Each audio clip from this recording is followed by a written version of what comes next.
നമസ്കാരം സുഹൃത്തുക്കളെ, എന്റെ പേര് Ashwathi. Welcome to Harshitham Edutech. 2025 PSC ചോദിച്ച ഏറ്റവും പ്രധാനപ്പെട്ട പരീക്ഷയിലെ ചോദ്യങ്ങളും അനുബന്ധ വിവരങ്ങളുടെയും ഡിസ്കഷനാണ്. ഡീറ്റെയിൽ ആയിട്ട് ക്വസ്റ്റ്യൻസിന്റെ ഡിസ്കഷൻ പറയുന്നുണ്ട്. അപ്പൊ ഈ ഒരു ക്ലാസ് ഇനി വരുന്ന 10th prelims, company LGS, VFA, ബൊക്കോ, LD മുതലായ എല്ലാ പരീക്ഷകളും എഴുതുന്ന ആൾക്കാർക്ക് വളരെയധികം ഉപകാരപ്പെടുന്ന ക്ലാസ് ആണ്. ക്ലാസ്സിലേക്ക് പോയാലോ? നമ്മുടെ ടെലഗ്രാം ചാനൽ ആരെങ്കിലും ജോയിൻ ചെയ്യാനുണ്ടെങ്കിൽ ഫസ്റ്റ് കമന്റ് ഒന്ന് ചെക്ക് ചെയ്തേക്കാം. ലിങ്ക് ഞാൻ പിൻ ചെയ്ത് വെച്ചിട്ടുണ്ട്. ക്ലാസ് ആദ്യമായിട്ട് കാണുന്നവരാണെങ്കിൽ ചാനൽ സബ്സ്ക്രൈബ് ചെയ്തൊന്ന് സപ്പോർട്ട് ചെയ്യണേ. സ്റ്റാർട്ട് ചെയ്യാം. ചോദ്യം: താഴെ പറയുന്നവയിൽ ശരിയായ പ്രസ്താവന അല്ലെങ്കിൽ പ്രസ്താവനകൾ തിരഞ്ഞെടുക്കുക. അപ്പൊ ഇവിടെ തന്നിരിക്കുന്നതിൽ ആദ്യത്തെ പ്രസ്താവന ശരിയാണ്. നീലം കർഷകരുമായി ബന്ധപ്പെട്ട് ഗാന്ധിജി നടത്തിയ സമരമായിരുന്നു ചമ്പാരൻ സത്യാഗ്രഹം. നാലാമത്തെ പ്രസ്താവന ശരിയാണ്. സിവിൽ നിയമലംഘന പ്രസ്ഥാനവുമായി ബന്ധപ്പെട്ട് ഗാന്ധിജി സമ്പൂർണ്ണ മദ്യനിരോധനം നടപ്പിലാക്കാൻ ആവശ്യപ്പെട്ടു. ഇത് മാത്രമാണ് ശരി. അഹമ്മദാബാദിലെ തുണിമിൽ സമരം എന്തുമായി ബന്ധപ്പെട്ടതായിരുന്നു? പ്ലേഗ് ബോണസുമായി ബന്ധപ്പെട്ടതായിരുന്നു അഹമ്മദാബാദിലെ തുണിമിൽ സമരം. വർഷം ഏതാ? 1918 അഹമ്മദാബാദ് മിൽ സമരം നടന്ന വർഷം 1918. മറ്റൊരു പ്രധാനപ്പെട്ട വസ്തുത, ഗാന്ധിജിയുടെ നേതൃത്വത്തിൽ ഇന്ത്യയിൽ നടന്ന ആദ്യത്തെ നിരാഹാര സമരം.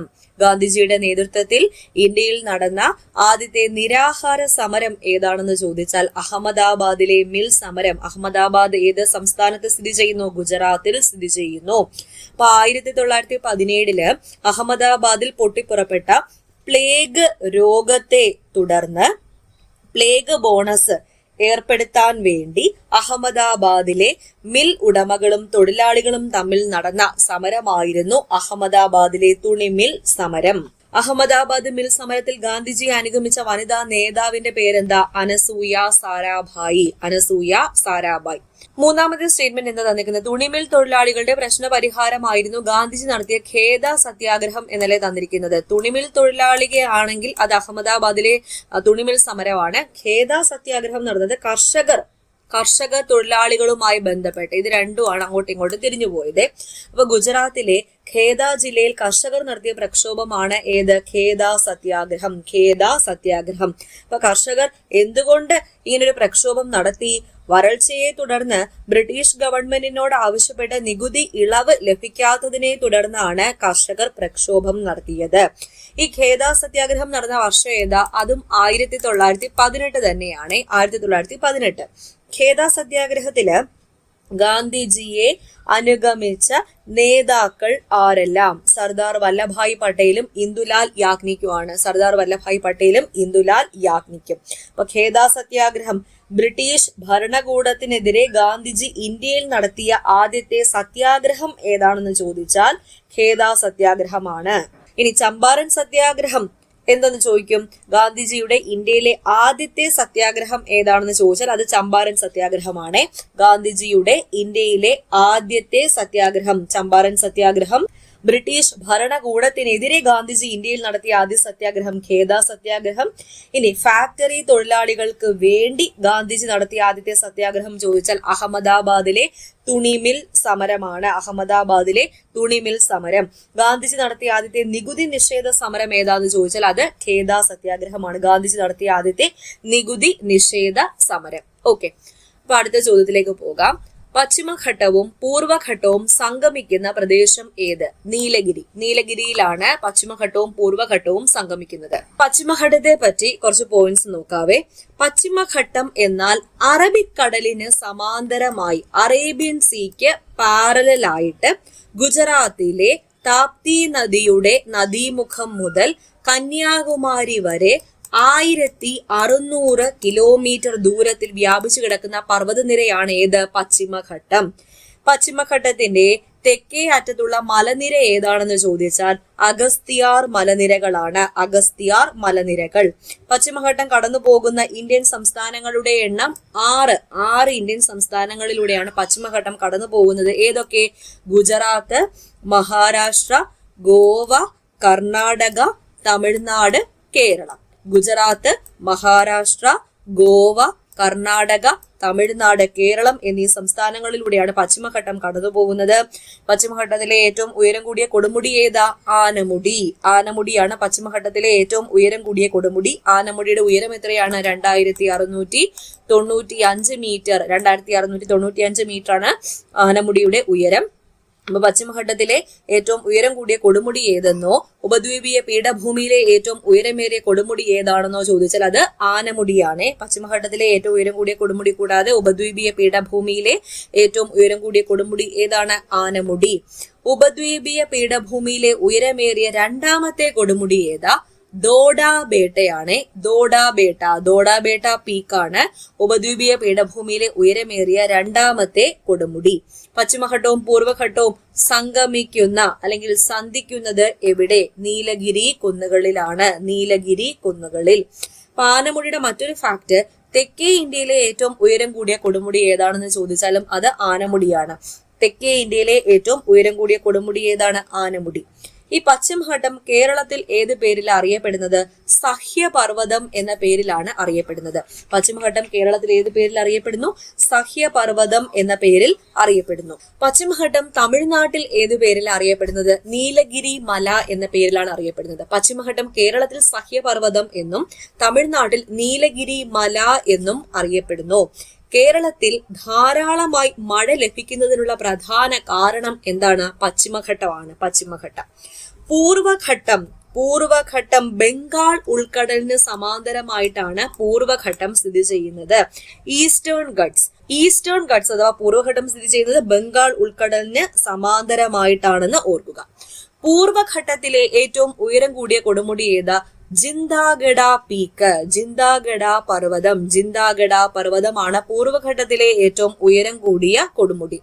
പൂർവഘട്ടത്തിലെ രണ്ടാമത്തെ ഉയരം കൂടിയ കൊടുമുടി ഏതാ? മഹേന്ദ്രഗിരി കുന്നുകളാണ് പൂർവഘട്ടത്തിലെ രണ്ടാമത്തെ ഉയരം കൂടിയ പർവ്വതം. ഓക്കെ, അടുത്ത ചോദ്യം നോക്കാം. ആപേക്ഷിക ആർദ്രത കൂടുതലുള്ള തണുത്ത നീണ്ട രാത്രികളിൽ ഇത് രൂപം കൊള്ളാൻ കാരണമാകുന്നു. എന്താ അത്? തുഷാരമാണ്. തുഷാരം. എന്താണ് ആർദ്രത? അന്തരീക്ഷത്തിലെ നീരാവിയുടെ അളവാണ് ആർദ്രത അഥവാ ഹ്യൂമിഡിറ്റി. ആപേക്ഷിക ആർദ്രത അഥവാ റിലേറ്റീവ് ഹ്യൂമിഡിറ്റി എന്നാൽ എന്ത്?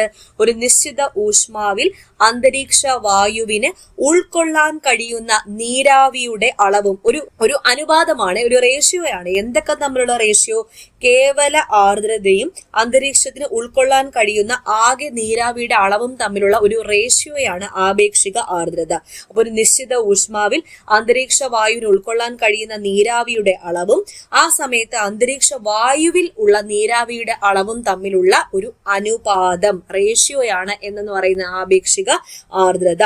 താപവ്യത്യാസം കൂടുതലാകുമ്പോൾ ആപേക്ഷിക ആർദ്രത കുറയുമോ കൂടുമോ? കുറയും. താപവ്യത്യാസം കൂടുമ്പോൾ ആപേക്ഷിക ആർദ്രത കുറയും. തിരിച്ച് താപവ്യത്യാസം കുറയുമ്പോൾ ആപേക്ഷിക ആർദ്രത എന്ത് ചെയ്യുന്നു? കൂടുകയാണ് ചെയ്യുന്നത്. ആപേക്ഷിക ആർദ്രത കണക്കാക്കുന്ന ഉപകരണത്തിന്റെ പേരെന്ത്? Wet and dry bulb thermometer. Wet and dry bulb thermometer ഉപയോഗിച്ചിട്ടാണ് ആപേക്ഷിക ആർദ്രത കണക്കാക്കുന്നത്. ആർദ്രത അളക്കുന്ന ഉപകരണം ഏതാണ്? ആർദ്രതാ മാപിനി. ഇംഗ്ലീഷിൽ പറയും ഹൈഗ്രോമീറ്റർ. ഹൈഗ്രോമീറ്റർ എന്ന് തന്നെ PS തന്നിരിക്കുക. എന്റെ മലയാളം കൂടി ജസ്റ്റ് ഒന്ന് അറിഞ്ഞിരിക്കുക. ആർദ്രതാ മാപിനി. ആർദ്രത അളക്കുന്ന ഉപകരണത്തിന്റെ പേര് എന്താ? ആർദ്രതാ മാപിനി അഥവാ ഹൈഗ്രോമീറ്റർ. അന്തരീക്ഷം നീരാവി പൂരിതമാകുന്ന, അതായത് നീരാവി നിറഞ്ഞിരിക്കുന്ന ആ ഒരു അവസ്ഥയെ പറയുന്ന പേര് പൂരിതാവസ്ഥ. ഇംഗ്ലീഷിൽ സാച്ചുറേഷൻ പോയിന്റ് എന്ന് പറയും. അന്തരീക്ഷം നീരാവി പൂരിതമാകുന്ന അവസ്ഥയെ വിളിക്കുന്ന പേര് പൂരിതാവസ്ഥ അഥവാ സാച്ചുറേഷൻ പോയിന്റ്. അപ്പൊ ഇവിടെ തുഷാരമാണ് തന്നിരിക്കുന്നത്. തുഷാരം നമ്മളെല്ലാരും കണ്ടിട്ടുണ്ട്. പ്രഭാതങ്ങളില് രാവിലെ എണീറ്റ് നോക്കുമ്പോഴേ പുൽക്കൊടികളിലും അതുപോലെ ഇലകളിലും ഒക്കെ ജലത്തുള്ളികൾ പറ്റിയിരിക്കുന്നതായിട്ട് കണ്ടിട്ടില്ലേ? അതിനെയാണ് തുഷാരം എന്ന് പറയുന്നത്. അപ്പൊ പ്രഭാതങ്ങളിൽ പുൽക്കൊടികളിലും ഇലകളിലും മറ്റ് തണുത്ത പ്രതലങ്ങളിലും ജലത്തുള്ളികൾ പറ്റിയിരിക്കുന്ന പ്രതിഭാസമാണ് തുഷാരം. ഡ്യൂ, ഇംഗ്ലീഷിൽ എന്ത് പറയും? DEW, ഡ്യൂ എന്ന് പറയും. മൂടൽ മഞ്ഞ് അഥവാ ഫോഗ് എന്നാൽ എന്താണ്?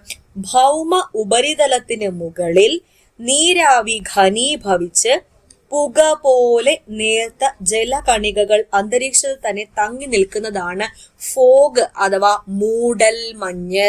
മൂടൽമഞ്ഞ് എന്നാൽ എന്താണ്?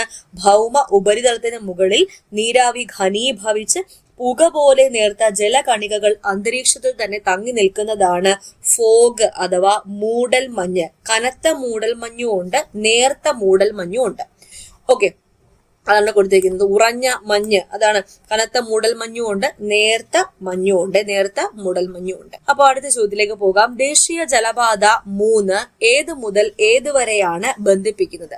കോട്ടപ്പുറം മുതൽ കൊല്ലം വരെ SCERT-യിലുള്ള പോയിന്റ് ആണ്. അതാണ് PSC ഇതുവരെ കൊടുത്തിരുന്നത്. പക്ഷെ ഈ പരീക്ഷയ്ക്ക് PSC കൊടുത്ത ഉത്തരം മുകളിൽ കൊടുത്തവയല്ല. കാരണം കൊല്ലം മുതൽ കോഴിക്കോട് വരെ ഇത് എക്സ്റ്റെൻഡ് ചെയ്തിട്ടുണ്ട്.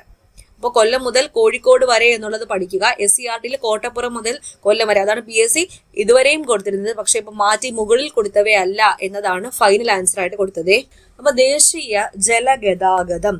നിലവിൽ ഇന്ത്യയിൽ എത്ര ദേശീയ ജലപാതകളാണുള്ളത്? 111 ദേശീയ ജലപാതകളാണുള്ളത്.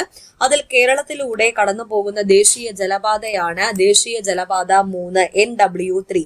NW3 അഥവാ വെസ്റ്റ് കോസ്റ്റ് കനാൽ എന്ന് അറിയപ്പെടുന്നു. West cost canal. ഈ വെസ്റ്റ് കോസ്റ്റ് കനാൽ ദേശീയ ജലപാതയായി പ്രഖ്യാപിച്ച വർഷം ഏതാണ്? 1993. 1993-ലാണ് വെസ്റ്റ് കോസ്റ്റ് കനാൽ ദേശീയ ജലപാതയായി പ്രഖ്യാപിച്ചത്. കൊല്ലം കോഴിക്കോട് ജില്ലകളെ ബന്ധിപ്പിക്കുന്ന ദേശീയ ജലപാതയാണ്. കൊല്ലം കോഴിക്കോട് ജില്ലകളെ തമ്മിൽ ബന്ധിപ്പിക്കുന്ന ദേശീയ ജലപാതയാണ് ഏത്? ദേശീയ ജലപാത 3. കേരളത്തിലെ ഏറ്റവും നീളം കൂടിയ ദേശീയ ജലപാത ഏതാണെന്ന് ചോദിച്ചാൽ ദേശീയ ജലപാത 3 തന്നെയാണ്. ഇനി ദേശീയ ജലപാത 1. ജലപാതകളിൽ ആദ്യത്തേതും ഏറ്റവും നീളം കൂടിയതുമായ ദേശീയ ജലപാതയാണ് ഏത്? ദേശീയ ജലപാത 1. ഇത് അലഹാബാദിനെ ഹാൽദിയയുമായി ബന്ധിപ്പിക്കുന്നു. പശ്ചിമ ബംഗാളിലെ ഹാൽദിയയെ ഉത്തർപ്രദേശിലെ അലഹാബാദുമായി ബന്ധിപ്പിക്കുന്നതാണ് NW1 ദേശീയ ജലപാത 1. ഈ ദേശീയ ജലപാത 1 സ്ഥിതി ചെയ്യുന്ന നദി ഏതാണ്? ഗംഗാ നദിയാണ്. ഗംഗാ നദി. അടുത്തത് ദേശീയ ജലപാത 2 സാദിയ മുതൽ ധൂബ്രി വരെയാണ്. ബ്രഹ്മപുത്ര നദിയിലാണ് സ്ഥിതി ചെയ്യുന്നത്. അസമിലെ സാദിയ, ധൂബ്രി എന്നീ പ്രദേശങ്ങളെ തമ്മിൽ ബന്ധിപ്പിക്കുന്നതാണ് ദേശീയ ജലപാത 2. ഇനി ദേശീയ ജലപാത 4 ആന്ധ്രാപ്രദേശിലെ കാക്കിനാട മുതൽ പുതുച്ചേരി വരെ നീളുന്ന ദേശീയ ജലപാതയാണ് ദേശീയ ജലപാത 4. ഓക്കെ, ആന്ധ്രാപ്രദേശിലെ കാക്കിനാട മുതൽ പുതുച്ചേരി വരെ. ഈ ദേശീയ ജലപാത ഏതൊക്കെ നദികളിലായിട്ടാണ് സ്ഥിതി ചെയ്യുന്നത്? ഗോദാവരി, കൃഷ്ണ നദികളിലായിട്ടാണ് സ്ഥിതി ചെയ്യുന്നത്. ഗോദാവരി, കൃഷ്ണ. ഓക്കെ, അടുത്ത ചോദ്യം. താഴെ കൊടുത്തിരിക്കുന്നവയിൽ അവസാദ ശിലകൾക്ക് ഉദാഹരണങ്ങൾ ഏതൊക്കെ? അവസാദ ശിലയ്ക്ക് ഉദാഹരണം ചുണ്ണാമ്പ് കല്ല്, കൽക്കരി എന്നിവയാണ്. ചുണ്ണാമ്പ് കല്ല്, കൽക്കരി. കൽക്കരി, ചുണ്ണാമ്പ് കല്ല്, ചോക്ക് എന്നിവ ജൈവ വസ്തുക്കളിൽ നിന്നും രൂപം കൊള്ളുന്ന അവസാദ ശിലയാണ്. ചുണ്ണാമ്പുകല്ല്, കൽക്കരി, അതുപോലെ ചോക്ക് എന്നിവ ജൈവ വസ്തുക്കളിൽ നിന്നും രൂപം കൊണ്ട അവസാദ ശിലയ്ക്ക് ഉദാഹരണമാണ്. രാസപ്രക്രിയ മൂലം രൂപം കൊണ്ട അവസാദ ശിലയ്ക്ക് ഉദാഹരണങ്ങൾ ഏതൊക്കെയാ? ജിപ്സം, കല്ലുപ്പ് എന്നിവയാണ്. ജിപ്സം, കല്ലുപ്പ്. ജിപ്സം, കല്ലുപ്പ്. ഈ കൽക്കരി ഉണ്ടല്ലോ, മണ്ണിനടിയിൽ പെട്ടുപോയ സസ്യങ്ങളിൽ നിന്നും രൂപം കൊണ്ട അവസാദ ശിലയാണ്. മണ്ണിനടിയിൽ പെട്ടുപോയ സസ്യങ്ങളിൽ നിന്നും രൂപം കൊണ്ട അവസാദ ശില ഏതാണെന്ന് ചോദിച്ചാൽ കൽക്കരി. കക്ക, ചിപ്പി എന്നിവയിൽ നിന്നും രൂപം കൊണ്ട അവസാദ ശില ഏതാണെന്ന് ചോദിച്ചാൽ ചുണ്ണാമ്പ് കല്ലാണ്. ചുണ്ണാമ്പ് കല്ലാണ് കക്ക, ചിപ്പി എന്നിവയിൽ നിന്നും രൂപം കൊണ്ട അവസാദ ശില. ശിലാ തൈലം എന്നറിയപ്പെടുന്നത് എന്താണ്? പെട്രോളിയം. പെട്രോളിയം ആണ് ശിലാ തൈലം എന്ന് അറിയപ്പെടുന്നത്. ഫോസിലുകൾ കാണപ്പെടുന്ന ശില ഏതാ? അവസാദ ശില. അവസാദ ശിലയിലാണ് ഫോസിലുകൾ കാണപ്പെടുന്നത്. പാളികളായിട്ടാണ് അവസാദ ശില കാണപ്പെടുന്നത്. അതുകൊണ്ട് തന്നെ അടുക്ക് ശില എന്നും അറിയപ്പെടുന്നു. അപ്പൊ അവസാദ ശില എങ്ങനെയാണ് കാണപ്പെടുന്നത്? പാളികളായിട്ടാണ് കാണപ്പെടുന്നത്. അതുകൊണ്ട് തന്നെ അടുക്ക് ശില എന്നും അറിയപ്പെടുന്നത് ഏതാണ്? അവസാദ ശിലയാണ്. ഫോസിലുകൾ കാണപ്പെടുന്ന ശില ഏതാണ്? അവസാദ ശില. ഫോസിലുകളെ കുറിച്ചുള്ള പഠനം എപ്പോഴും PSC ചോദിക്കാറുണ്ട്. പാലിയന്റോളജി. പാലിയന്റോളജിയാണ് ഫോസിലുകളെ കുറിച്ചുള്ള പഠനം. ഓക്കെ, അപ്പൊ ഇത്രയും ക്വസ്റ്റ്യൻസ് ആണ് ഇന്ന് ഡിസ്കസ് ചെയ്തത്. മനസ്സിലായി എന്ന് കരുതുന്നു. അടുത്ത ക്ലാസ്സിൽ വീണ്ടും കാണാം.